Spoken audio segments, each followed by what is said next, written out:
Hi, my name is Greg Moore and I'm the mayor of the city of Port Coquitlam. I was born and raised in Port Coquitlam and now I'm so proud to be the mayor of this wonderful community as we celebrate our 100th anniversary.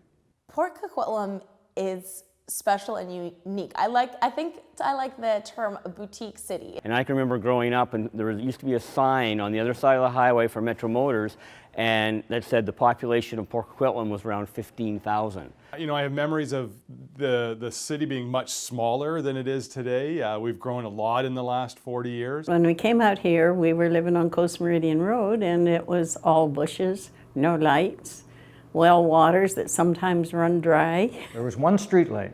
Street lights. They were so few and far between to start with.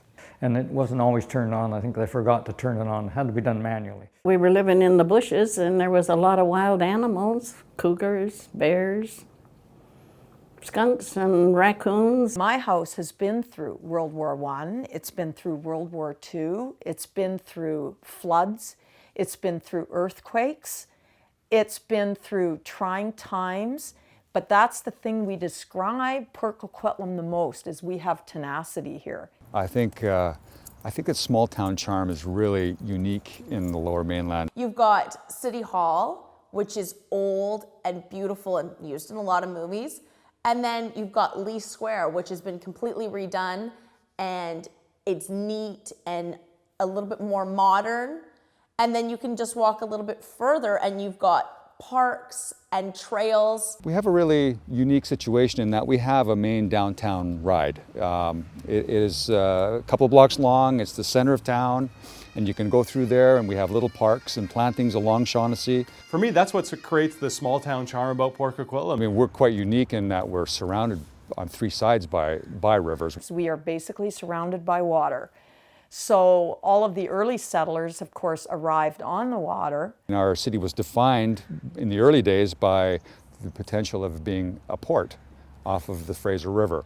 That never panned out. So for our forefathers, it was really important that the word port was in front of the word Coquitlam to emphasize that we are surrounded by rivers, that we are a port community. And I'm sure we're not building ships anymore, but we have tugboat companies and fishing companies that are on the water. My family has a 3-generation history in Port Coquitlam at the end of Pitt River Road, and we were always involved in marine functions, tugboats, commercial fishing, and sawmilling originally. The rivers are more of a recreational pursuit and a place to walk your dog, not so much a point of food source or travel anymore. I remember the salmons that were spawning and they were red salmon. We don't have the fish in the river that we used to have. When people say you could walk across the river on the fish, it's almost true. They just filled the river. Yeah, it was quite a sight. We're quite fortunate out here. Along with the rivers, we have a lot of foreshore that brings in a lot of wildlife. There's a lot of bird life. My brothers hung out down on the river, actually the Pitt River. And they used to fish, and then they used to have the hooligans that would wash up on the shore, and that used to be a big thing, going around collecting them. Within our city, we have a number of forest reserves, the High Creek Forest lands that were put aside in the early days and preserved for longevity, and I think that's going to be a real benefit going forward for our city. The Coquitlam River was very much a part of our life, always. We have the highest amount of park space per capita compared to other municipalities in the Lower Mainland. You never know where you were going to be able to go and swim, but down at the end of Fraser there was always a nice spot. In our case, the Pitt River, and playing in the mud along the edge and finding the blue clay areas in the waterfront. Well, I can remember one time when my girlfriend and I decided we'd make ourselves a bathing suit out of both our mother's old dresses. Well, you know, a cotton bathing suit doesn't really last too long, doesn't really take to the water too well. But anyway, we thought we were pretty cool until we lost something. We can thank the railway why we're here. If the railway hadn't come, there wouldn't be Westminster Junction, there wouldn't be Port Coquitlam. We're still a major piece of the rail network across this country. So rivers and rails, as much as that was the seed that planted our community 100 years ago, it's still very integral to our community as we go forward. We had to cross railroad tracks, and they used to have the cow catcher in front all the time, and we knew people who got caught.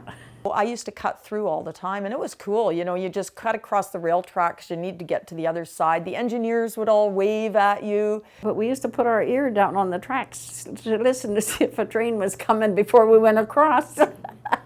There was a definite distinction between if you lived on the north or the south side. When you lived on the north side of Port Coquitlam, you know, you were not part of the group that lived in the town on the south side.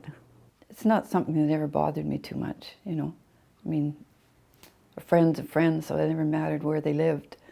In December 1962, the Shaughnessy Street underpass was opened, connecting the north and south sides of Port Coquitlam with a pedestrian and vehicle right-of-way. By the turn of the 21st century, the city of Port Coquitlam had grown to over 50,000 people, and to handle increased traffic, a new crossing over the railway yards was required. The Coast Meridian overpass opened in March of 2010. The May Day Parade is something that's so uniquely Port Coquitlam. Well, May Day is a celebration of, I guess, spring in general, and May Day goes back to ancient times. When my kids were small, they all had to go to May Day, and they all had to have nice, pretty dresses, and it was very special. I was a little bit younger. I did the maypole dance to kick off May Day. My personal recollection of May Day, aside from my daughter Caitlin being a princess in the May Day. My whole family was there to watch. They came all from Vancouver and stuff, and I just remember thinking that I was really a princess. The staff at the arena wanted a special kind of entrance. They wanted a garden built. And I remember the dance that we did on the opening night in our long blue dresses, all of us, and then being in the parade. And I remember we were like we were the main float. We had a May Queen. We brought in a truckload of sand. We banked it up against the corner of the arena. We brought in potted trees and shrubs, and it all worked out really well, but they were picking sand out of the boards there for years. I love the trails, and I don't ever want that to change about Port Coquitlam. I just did a 10K run earlier this afternoon with my friend Jenny, who I played softball with growing up in Port Coquitlam, and she was actually a fellow May Day princess. We've now come full circle, and we're old enough to choose to live here and to run the PoCo Trail. So there's something very neat about Port Coquitlam for that reason. People know of Port Coquitlam because of Terry Fox. Terry growing up, being raised in the 60s and 70s, Port Coquitlam was so significant in who Terry Fox became. The relationship with Terry Fox is really close to our family. My dad was a coach of Terry when he was at PoCo Secondary. I know we've had school reunions, you know, and we've talked about, you know, the people that came out of our school and what kind of marks they've made on the world. And all of us talk about Terry Fox and who would have thought, like knowing him in school, and then his struggles that he went through and what he did. I mean, it's amazing. I was the last person to wear Terry's actual jersey before it was retired. Now it's retired on the wall at Terry Fox High School. Just the pride of wearing his jersey and just having his name on there, I think means something special to us in Port Coquitlam. A young guy right from where we're from. It's so amazing, and I'm so proud for that reason to be from Port Coquitlam and of what he did and how we've treated his legacy here in Port Coquitlam. He had no idea the mark he was going to leave behind for the world, actually. Everybody knows of Terry Fox. You know, Terry Fox belongs to Port Coquitlam, and it's so cool to see everyone here, whether it's the residents or city council, continuing Terry's legacy. Terry's example has, in turn, given new courage to those across the land. But I think if our forefathers came back now and saw what the community looks like, what it feels like, the vibrancy, the commerce that we have here, I think they'd be really proud of what we've achieved in Port Coquitlam. Port Coquitlam, even if you are not from here, stay here long enough and it'll feel like home.